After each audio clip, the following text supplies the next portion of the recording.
Hello there, folks. Okay, so I'm firing off a little something here on my lunch break. During my lunch, I was reading a little bit and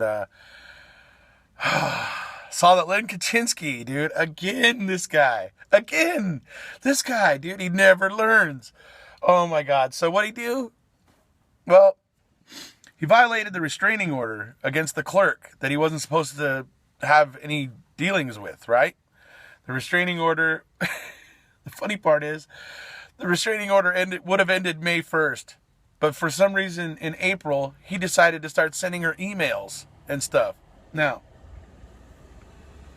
the emails that he was sending her were not inappropriate. There was nothing, like sexual or anything weird like that, right?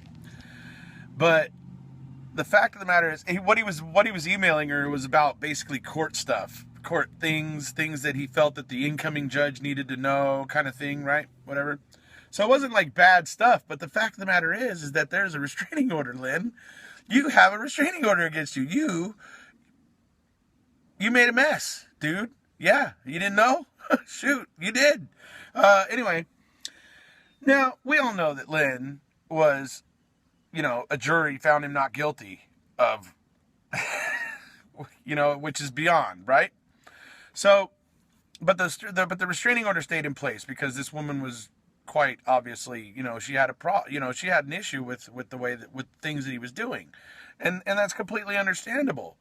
And I'll say this, dude, she probably wasn't too warm and fuzzy about the fact that a jury had let him off. I mean, she probably kind of, resents that a little bit, obviously because of what she had to endure, I mean, Len, dude, you sat there staring at this woman for 45 minutes, stroking a cat toy, making meow, that made a meow noise and stuff. You creeped her out, dude. You totally creeped her out. How could you be this stupid? Anyways, it's bizarre, right? It's just bizarre. Now, obviously, people are going to say, oh, well, it was court business. It wasn't anything, whatever. But the fact of the matter is he had a restraining order. A judge, above all people, should understand that. Right? Am I right? Right. So a judge above anybody should understand that. And the fact that he chose to ignore that and to email this clerk anyway, when he knows he shouldn't, just shows, dude. He just thinks he's above the law. He thinks none of this stuff matters or something. I don't know what it is, but it ain't right. It ain't right. Right?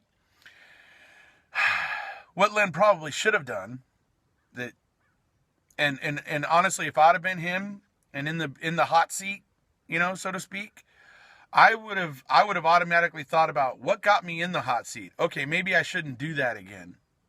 Right? Maybe you should have sent this information to, say, this clerk's assistant or secretary or somebody else and ask them to pass it along. That might have been a better idea, Lynn. I mean, emailing the person directly that has a restraining order against you was stupid, idiotic. Well, a lot like all the decisions that Manitowoc and Wisconsin make regard to the Avery and Dassey cases. So, par for the course, obviously. But anyways, yeah, so I just couldn't believe it when I read this article where he violated the restraining order. And dude, what an idiot. All he had to do was wait another month and the restraining order would have been over with. But instead, he's such an idiot. He just can't stop himself. I mean, yeah, Len Kachinsky, man. That guy's a piece of work.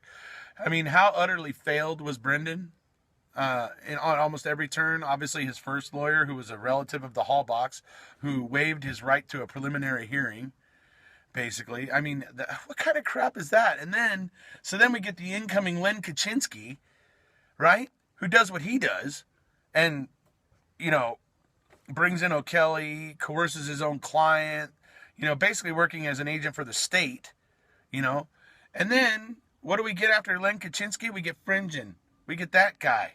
Now, I think Fringen did a pretty decent job with Brendan's defense, but dude, how the hell did you not let the jury hear Brendan recanting with his mom when his mom came in? How the hell did you stop the video before that?